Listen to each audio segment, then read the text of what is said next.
All right, Nicole, I was just telling you that, and maybe some of the listeners will recognize you because you were basically viral on social media for the gym launch company.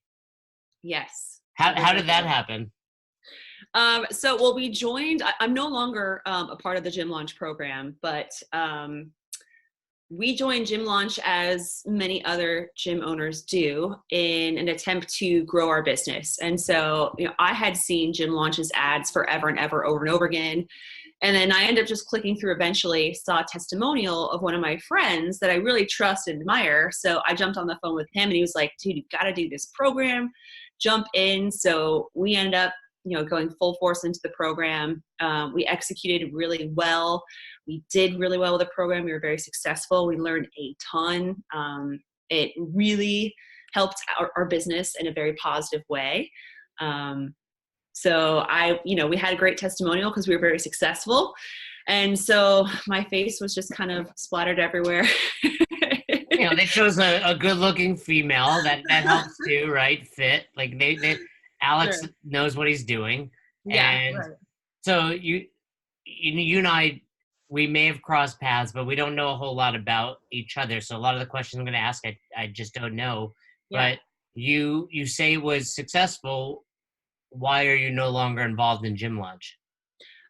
Well, we were with Gym Launch for about 18 months, and I felt like we had absorbed and applied as much as we possibly could from the program. And I felt like at a certain point, much like with other things in your life, it's just time to move on to the next thing. It was like, all right, applied that, learned a lot. We took from it what we wanted to. At that point, we knew we wanted to move on to something different, acquire new skills, focus on something else. And so for us, it was just time to do the next thing. And, with any type of mentoring program like that, I feel like with something as large as Gym Launch, it's only so personalized, right? It has to be scalable to a very large amount of people. So the things that we were looking to do at that point of, considering leaving, was very unique and couldn't be applied to all businesses and all gym owners that were in the program. And so, when you have so many clients, so many people to service, you have to think about scalability. And so the stuff that we were really wanting to focus on, just wasn't really applicable to the entire group. And I know that I either needed to just learn it on my own or find some other mentor or someone who really specialized in just a different skill set.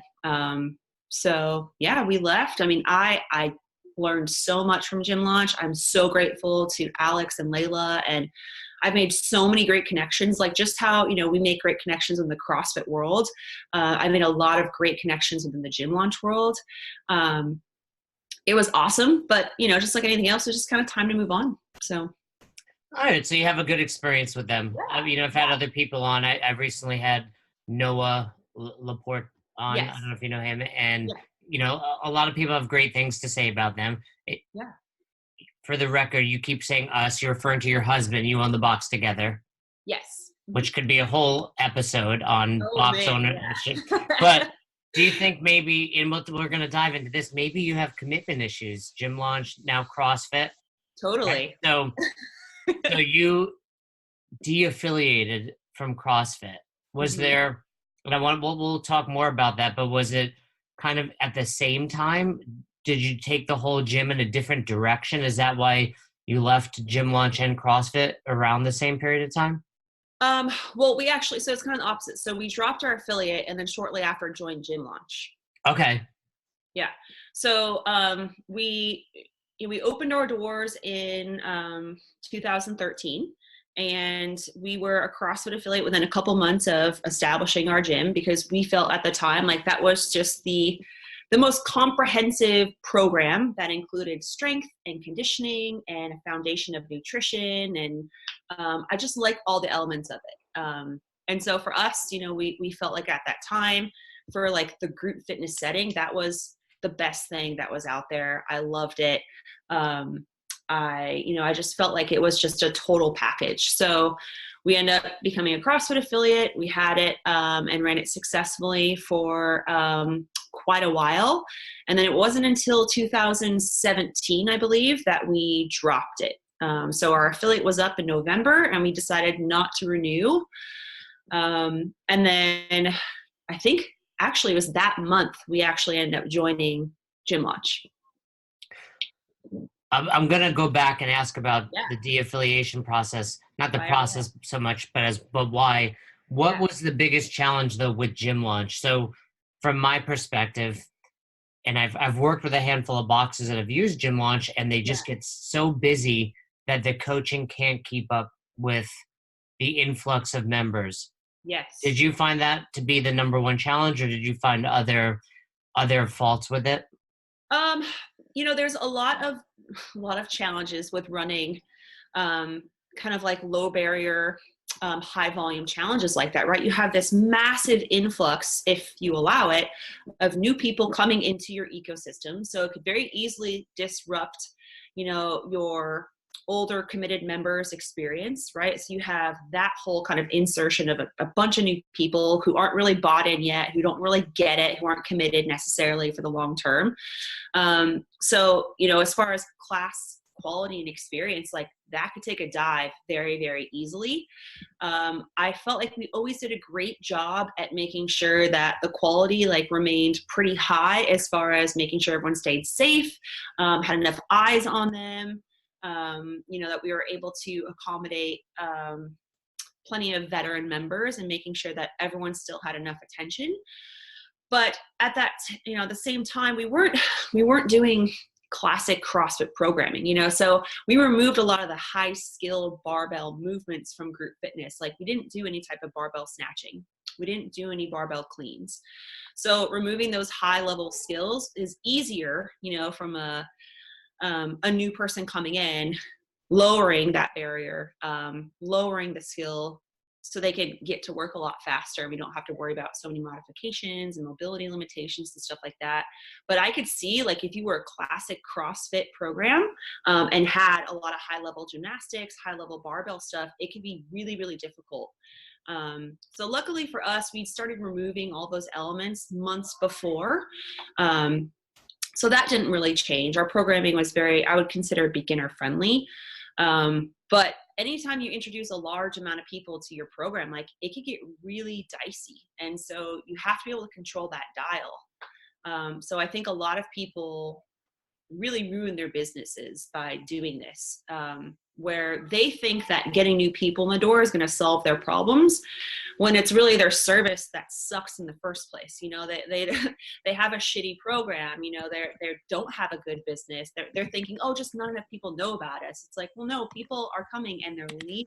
Why is that? So I Right. think that Gym Launch could have done a better job of doing some sort of, incubation process, kind of on-ramping process of like, hey, let's fix the internal stuff first before we throw all these new bodies into your program. And they don't do that. Yeah, I agree. A lot of people think they need Gym Launch, when in reality, they have plenty of people coming to their box. They're just not keeping them. Yeah. They're Right. not, or getting them to sign up. Yeah. And I know Gym Launch, I've never worked with them, but I know that they're all about, increasing that bottom dollar, because you can't run a successful business if you don't have any money Sure. coming in. But certainly some gyms just need to assess, do I really need more members or do I need a better product? Yeah, exactly. And most people, most honestly need both. Most most Yes. gyms and small businesses need cash. They need capital. They need more customers. But if you grow too quickly and you don't have the staff and the business to support it and fulfill, like you're going to screw yourself over and you're going to get in big trouble. And that happens to a lot of the businesses that go into, not a lot, but it can happen very easily with a system like Gym Launch, because the lead generation does work as well as it does. It can be a problem. But it's hard at the same time to not want that money. I mean, as a Right. business owner, like 200 new members, like of course I want that.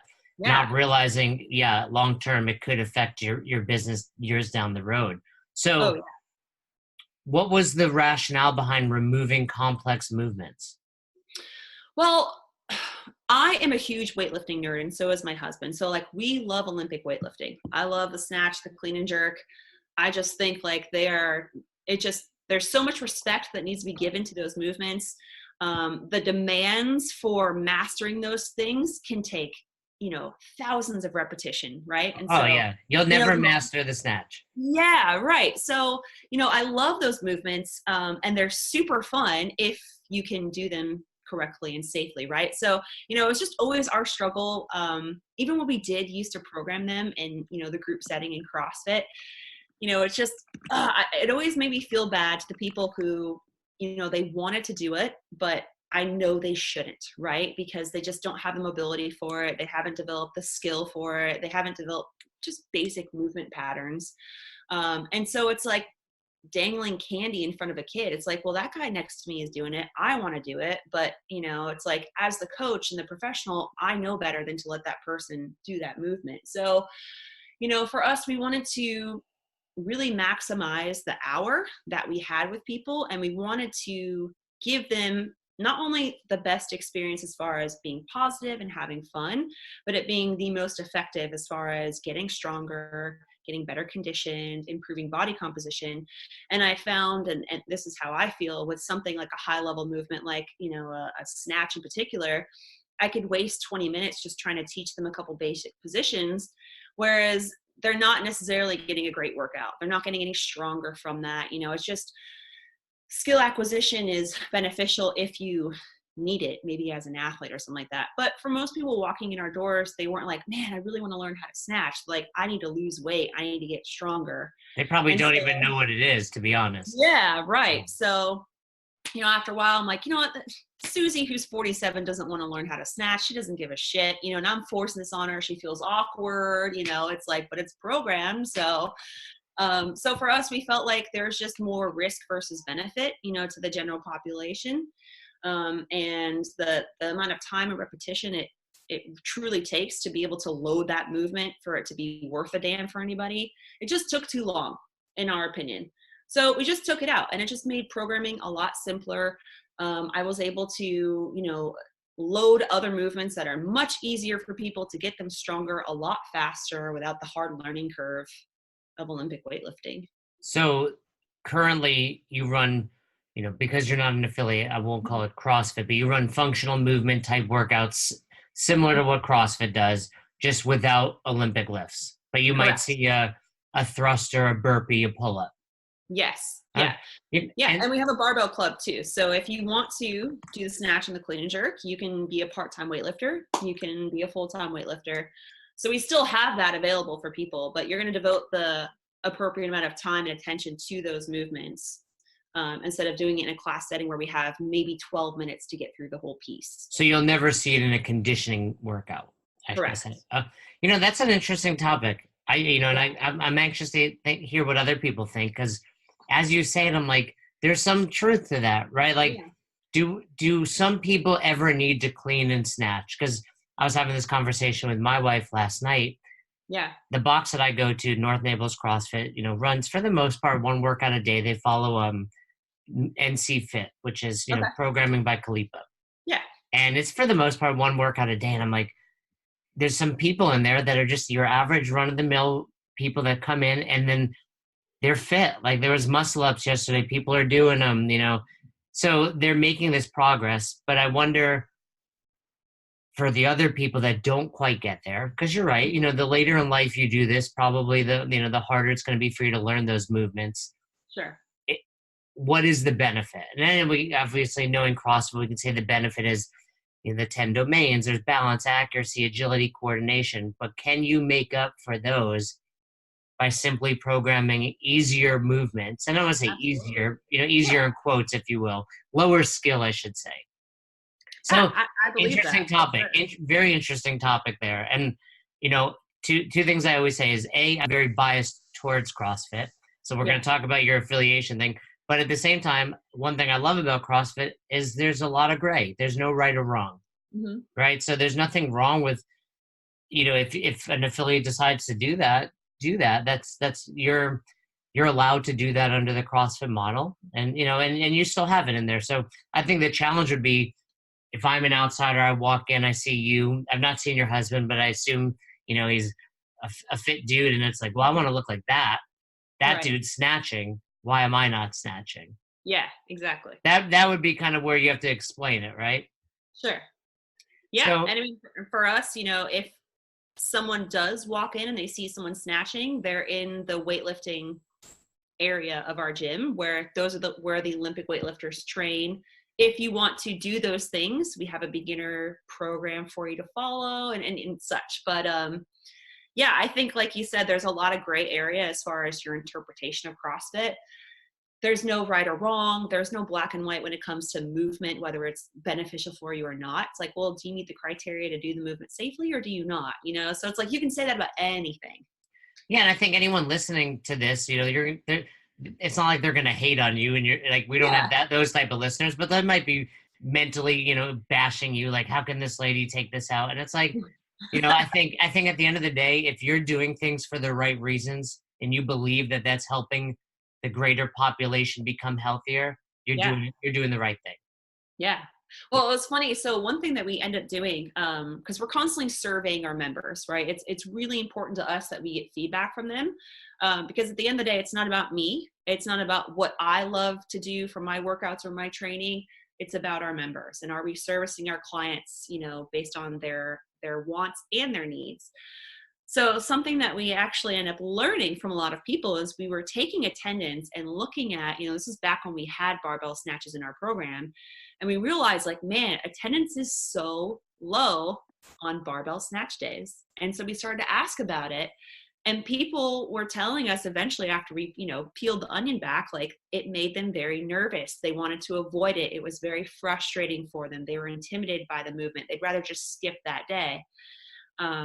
Whereas some people love it, and so it was like, well, man, if quite a few people are very intentionally skipping out on those movements, like, what are we doing, No, so and it's, you mean, yeah, as I think more about it, there's definitely, I think, it's, I don't want to put it the wrong way, but it tends to be yeah, women. Men come from more of an athletic background. Maybe they've done it before, but we yeah, have a large demographic of women in their 30s and 40s. And you're right, they struggle with that movement. And at some point, it's like, would they be better off simply back squatting? yeah, right, You know? yeah, or doing a kettlebell swing or, something simple. It's dynamic, but it's just less complicated. So talk to me about the discussion. I assume it was a discussion between you two about de-affiliating.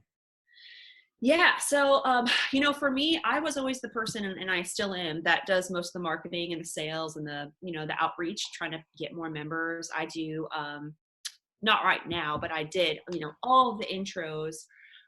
So I was the person who was trying to get more people into our doors. That was my role. That was my job.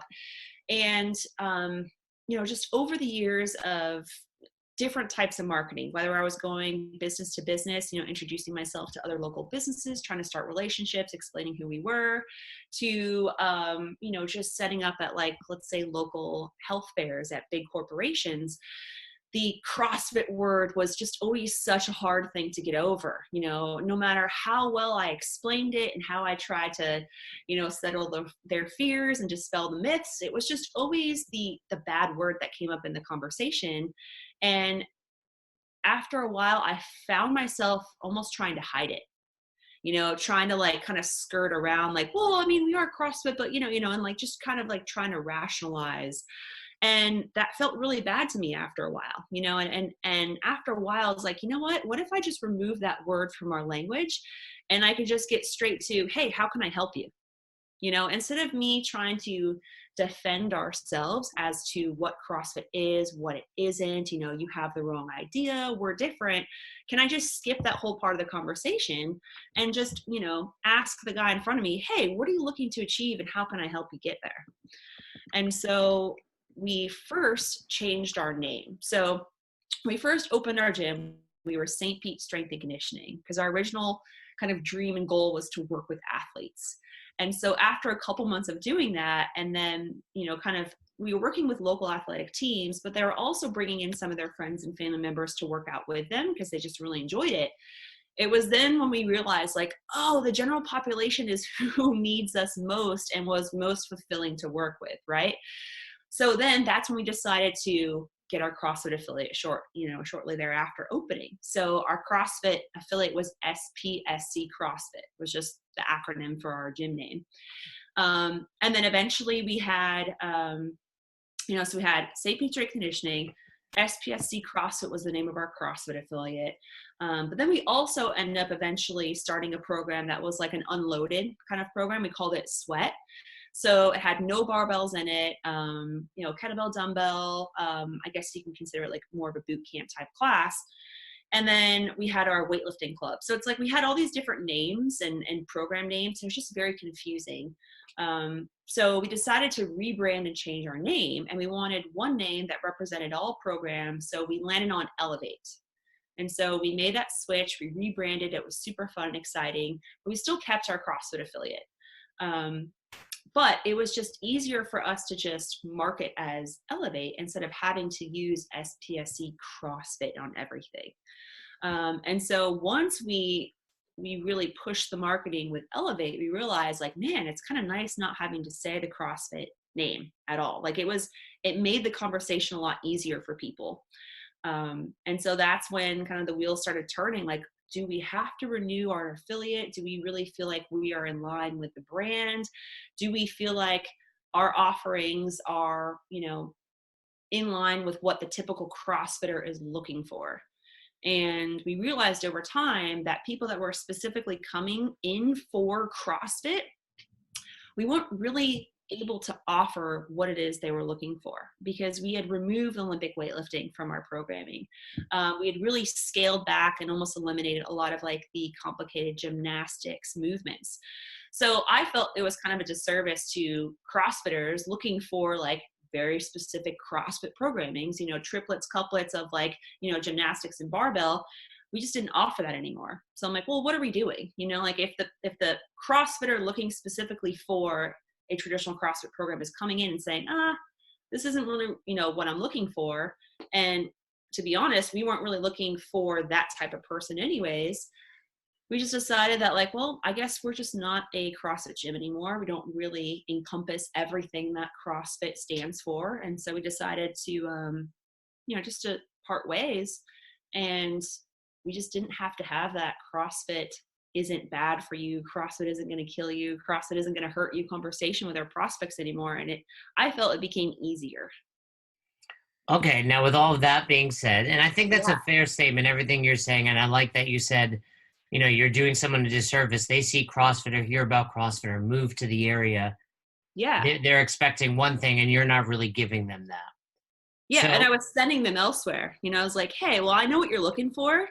And I'm going to be honest, I'm not going to program ring muscle ups in the program, but I know that's your jam. That's what you want. So go here. So are you personally doing CrossFit? No. Mm-mm. So you primarily are a weightlifter? Yeah, I do weightlifting a couple days per week, and then I jump into class and just do, regular strength and conditioning. I guess, that's the kind of the gray area of CrossFit. Well, that's kind of what it was leading me to. What is CrossFit? I don't know. Right. And obviously CrossFit's not going to go around to every gym in the world and be like, you're squatting, you're doing CrossFit. Yeah, they don't own any of those movements. So right. So what do you do to protect yourself per se from CrossFit, right? CrossFit, I think when someone hears CrossFit, they basically think, hey, we're combining functional movements together, adding a clock component to it, and that's CrossFit. But so many gyms are doing, right? You got the Iron Tribes of the world and the other, sweat type classes like what you've done are doing that. It's everywhere. Absolutely. So other than taking out the movements, what are some of the big differences? Are you still running couplets and triplets, or is it more 30 minutes of cardio type sessions? Sometimes it varies, to be honest. And we're actually in the process of rolling out some different programs and different classes because we want to continue to really differentiate ourselves from any other CrossFit or any other gym really in town. So right now, the way our class is structured, it's an hour long. We always have a very specific warm up, and then we have some sort of strength piece. That could be one lift, it could be two lifts, it could be, kind of more of like a circuit from different movements. And then we'll move on to the conditioning piece. And that could be monostructural. It could have multiple elements to it. It could be, straight through. It could be more of interval-based style. Much like CrossFit, it varies constantly. And then we'll have a cool down and a quick mobility cool down after that. So I guess you can interpret that as CrossFit. I don't know. I can tell you that we don't have muscle ups in our program. We don't have handstand push-ups. We don't have barbell cleans or barbell snatches. But we have plenty of dumbbell cleans, dumbbell snatches, kettlebell cleans, kettlebell snatches. We have rowers, we have bikes, we run, we use jump ropes. There's plenty of barbell in the strength element. So, there's. Yeah.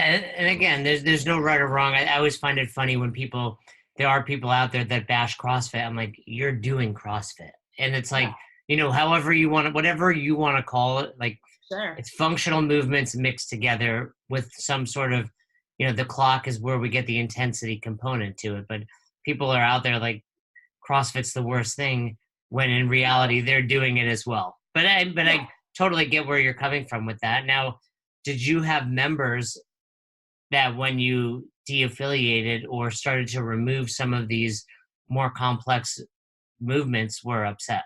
Yes. Yeah. And there's a handful of them.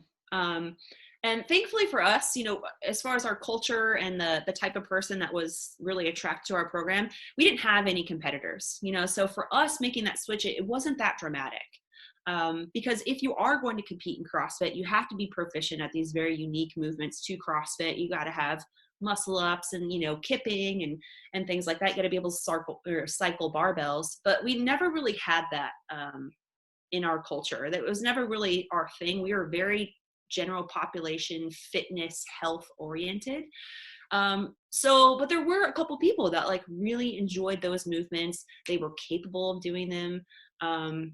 And so for them, it was just a matter of having that hard conversation of being like, hey, I get that this is what you love. This is what you want to do. We no longer offer that. It's just no longer a part of our program. We are changing. We are evolving. So, they went their own way and we left on great terms, very positive terms with everybody. They were very grateful for the amount of time that they spent with us. And I was grateful to serve them as long as we could. But, we've changed and that's okay. They totally understand that. I recognize that.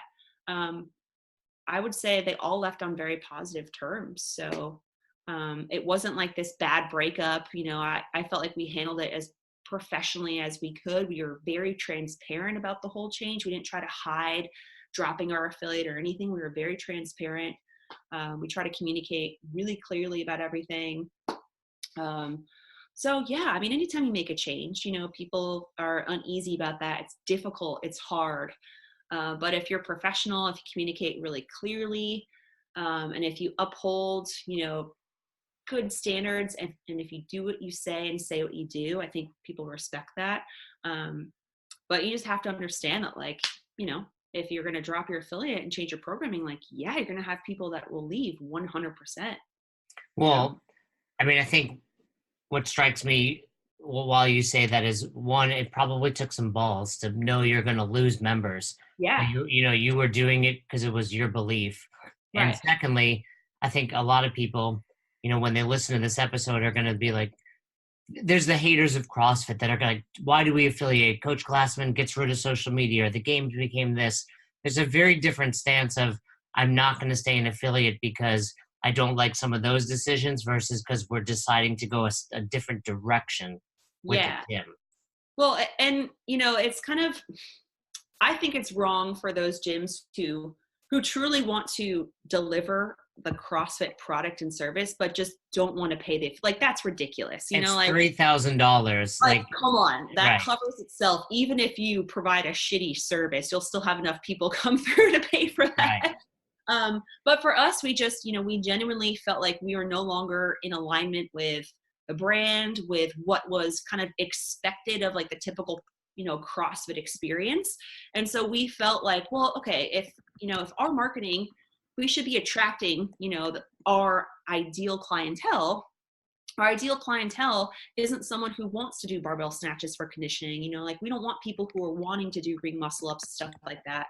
At that time, we felt like we were just continuing to get people who were looking specifically for those things. So it's like, well, this isn't doing either of us any favors. We were like turning people away. We were having to explain, well, why we're kind of a different version of the typical CrossFit. So, we just felt like we were going in a different direction, and that was okay. I have nothing against CrossFit. I love CrossFit. I think CrossFit is wonderful. But for us and, our kind of business and brand goals, we wanted to be more than just a CrossFit gym. We wanted to offer different types of services. I didn't want to be painted with that brush anymore. I didn't want to be limited to just that name, that offering. And I felt like it opened the doors for us, just removing that name from our business. It truly allowed us to do whatever we wanted. There was no expectation of like, yeah, but it's CrossFit, so people are going to expect X to be in your programming or expect this type of experience. And so I just didn't want that boundary anymore. So talk to me about owning a gym, period. What are 3 of your biggest successes owning a gym?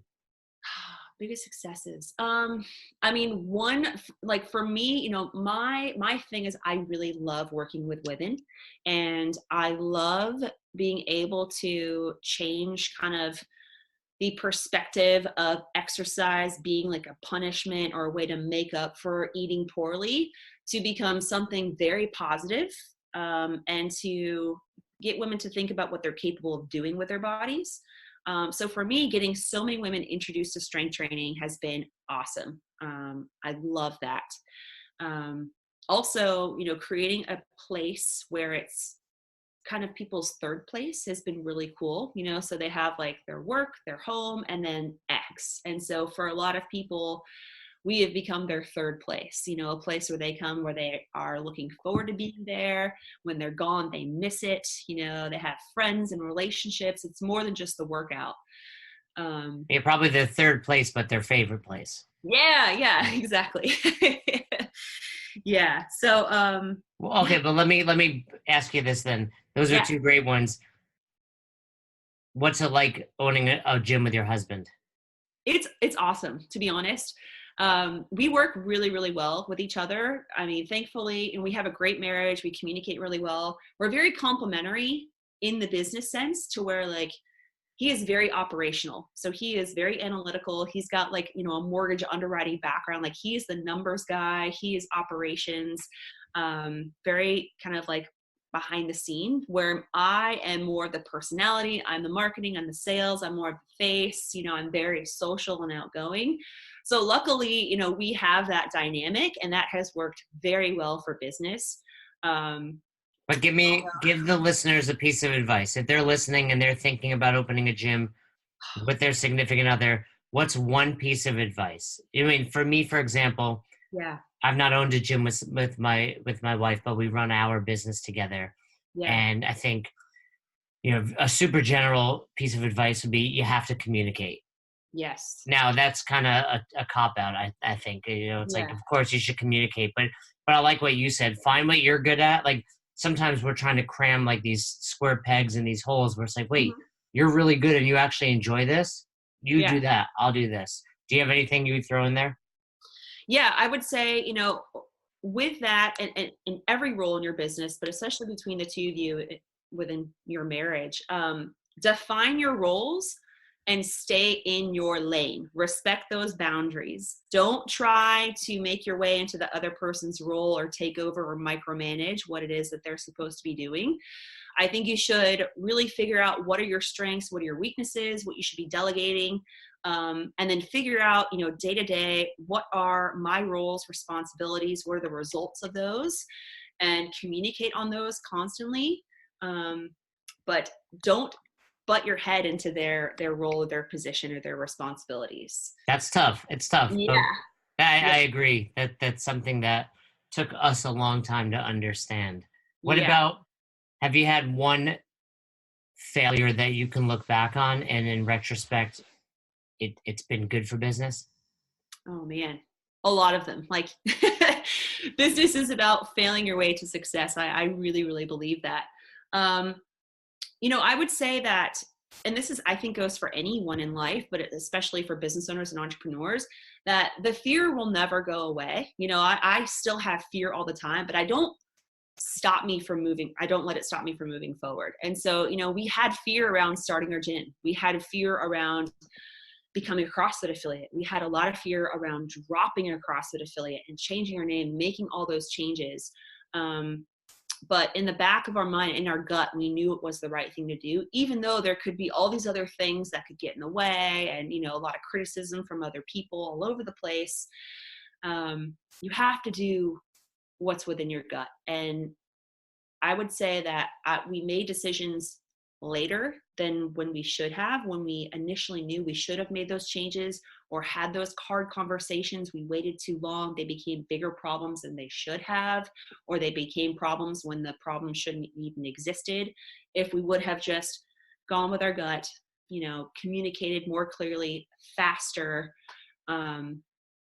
Because when we start our business, you don't think about becoming a great team leader. I think like you're like, oh, I could run a business, I can service my clients, but you can only do that for so long before you have to start hiring people and growing a team. And so that was a skill that I'm still learning, but that I really struggled with is, how do I become a good leader to my team? How do I become a good mentor to my employees? Because I could mentor my clients all day long. Like I was really good at that. But I was like, oh man, now I have to like grow my employees for them to become the mentors to all of our clients. And so like learning how to communicate really well, set boundaries, give them all the tools and the opportunities and develop them as people and empower them. It's really tricky. It's hard because as a business owner, especially when you're starting out, you do everything, right? And so you have all these processes, whether you know they're processes or not, in your head, in your mind, that you just do. And so somehow you have to put that down on paper and have someone else learn those things and train them how to do them well, and give them a roadmap and a blueprint for success. And I think a lot of us just expect certain things to be done because we just assume it's common sense or common knowledge. Well, duh, of course. But if you don't clearly communicate that to people, they don't know, or maybe they just have a different perspective of things or a different way of doing things. So man, communication is key, like, with your spouse, with your teammates, with your clients. But I would say the hardest lesson we learned is not hiring sooner. And then once we did hire, we didn't always have the right processes in place. We didn't always set our employees up for success. We didn't always communicate with them as well as we should have. We didn't train them as well as we should have. So those were some big mistakes where, unfortunately, after you make those, where kind of the relationship is tarnished, or the employee's just not working out, you have to get rid of them. Like at a certain point, you're like, oh man, this is just not going to work. And it's totally my fault. I either hired the wrong person or I didn't train them correctly, and so just learning to take ownership of that. It took a couple of tries. I'd say that's the hardest skill for me to learn, is like hiring employees, training them, being a good boss, raising the standards for myself. Well, I think, a couple of things you've said that is really solid advice. Is I would almost put it as, you cannot communicate too much. Yes. You could talk too much. There's a different statement, but Yeah. communication as a business owner is key. And I love that you said, even if the relationship failed, either way, you basically took ownership. You hired the wrong person, or you did a bad job. And, it's no different than any other relationship, right? I'm sure you dated someone before your husband, just like I did. And if those relationships ended, you have to take responsibility for that, Yeah. right? Like, yeah, there may have been things going on too, but maybe you chose the wrong partner, or maybe you didn't work hard enough on it. Yeah. How tall are you? 5'10". I was gonna say, you strike me. You look tall. You're Yes. sitting, but you look tall. I'm an Amazon woman. I was like, I can't. As I'm watching, I'm like, for some reason, I'm getting the impression she's really tall. Yep. When you think about successful in our industry, who comes to mind? Jason Khalipa, I really admire him. Um, John Swanson, really admire him too. Um, I mean, there are a lot of people, but those two really stand out to me because they've created such a business and a legacy beyond just their gym and the workouts. I think that that's really a testament to how they've grown as people, the skills they've developed, how they've been able to grow their team. Um, I think that just, I mean, it's not simple and it's certainly not easy to run a good gym, but the fact that they've been able to do that and then expand outside of those services and offerings, and outside of just, being a solid gym, I think that's really, really cool. And that's something that I really aspire to do and currently working towards. But those two really stand out in my mind for sure. All right, if Nicole's hanging out at home, flipping through the channels, Mm-hmm. what movie do you pass that you can't resist and you have to watch? Oh man, movie. Oh God, I would say like, oh man, a comedy for sure, like Friday. Love Friday, John. okay. So we're not Yeah. talking no rom-com here. We're not talking Yeah. like can't hardly wait. You're going for Friday. I like it. Friday's a good Uh-huh. one, actually. Friday's a good one. All right, I told you earlier. I like to preface this question. What book Yeah. would you recommend everyone check out? The Big Leap, for sure. I've heard of that. Who wrote that? I don't know. I don't know. But it's a great book because it's all about addressing your kind of negative self-image. And I think a lot of us have like imposter syndrome, like especially as entrepreneurs, we always think like we're not good enough, we're not ready, we're not smart enough. And so it's really about addressing all those underlying things and how placing those limitations on yourself is literally the thing that's holding you back from everything in your life. So the fear that you have, what you think you're worthy of achieving or doing in your life, like the limitations that you mentally place on yourself, whether you've acquired those through childhood or other relationships or different environments. Learning how to pick those apart will really open up the world for you. So I think it's a really powerful book for anybody in any stage in their life. What limitations did you place on yourself? Um, those, and I'm still working on them, of course, but being as successful as I want to be as a business owner. I always knew that we would run a good gym and be, I'd be a good trainer. And I always knew that. But for me, more of the leadership type of thing, growing to have a really big team and a big business beyond just a gym, knowing that I'm capable of leading people in a bigger way. That's always been my thing is, I'm a great employee. I'm a great teammate. I just always haven't given myself enough credit to be a really big and powerful leader. And so I'm working through a lot of that stuff, but I know it's what I want to do. I second guess myself still, but I've gotten a lot better at it. So the Big Leap has really helped me for sure. Well, based on this brief conversation, it Mm. seems to me like you're overcoming that. And I think, to be redundant, the things that you're doing well are just, I think, always if you're leading from the heart, trusting your gut, and doing things, I forget who said it in the CrossFit world, but it was like, do the right things for the right people, and Mhm. you'll be successful. So it's really cool to see. Unfortunately, we didn't get, into a heated debate over whether or not you should be an affiliate because I Oh respected man, your. I'll come back for that. Let's do it. No, it's hard when you respect someone's opinion. And what I Yeah. love about this show, Dr. Sean, Yes. and I put up his episode not too long ago, and he's Yeah. very polarizing and he's very Yeah. opinionated. But I love talking to him because he's someone that can have his opinion and be it very strong, but you can have a conversation, and that's all I like doing. Whether I don't think you should have the same opinion as everyone out there, but you should be able to talk about Yeah. it.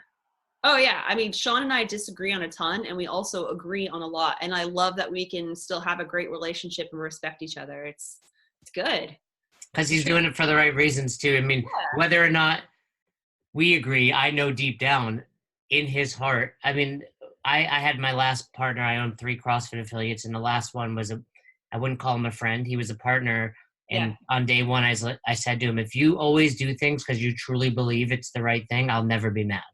Mm-hmm. And so it's hard to be mad at that. Cool. Yeah. Well, anything that we brushed over about you, about the box, anything you want to share before we hop off? No, I just, to those of you who are considering opening a gym or who are gym owners, don't be afraid of change and don't be afraid of doing something new. Just like we teach our clients, right? Like we are asking them to step outside of their comfort zone, to be, bad at something before they're good. Business is about repetition. It's about mistakes.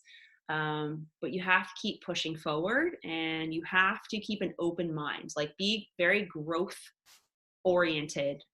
Look for people who are, even outside of just the CrossFit and gym space, who are very successful, and, learn like what do they do? What type of characteristics and mannerisms do they have? Why are they so successful?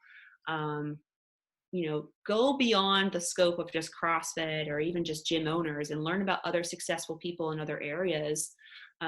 Because I think all those basic principles apply, to business in general.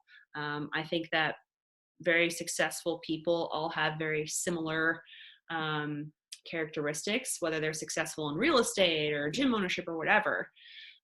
So continue to learn from other people. Don't ever think that your learning is done or that you know everything. There's just so much to learn from so many different people. Keep connecting with everybody. Keep an open mind. Try new things. If it doesn't work, abandon it and go to the next. You just got to keep forward momentum. I love it. And that's one of the common themes from everyone we've had on this show is always be learning. And you are never done learning, just like you can never master the clean or the snatch. You should never stop learning. And the moment you think you're done, you're done. Yeah, for sure. Exactly. So I love it. Really solid advice. And that's why I learn every time I talk to someone new. So it's really great to talk with you. And not this time, but next time I'm in Largo, we can definitely link up. Yeah, for sure. Thank you so much for having me. I'm really appreciative, and it was great to officially meet you, I guess.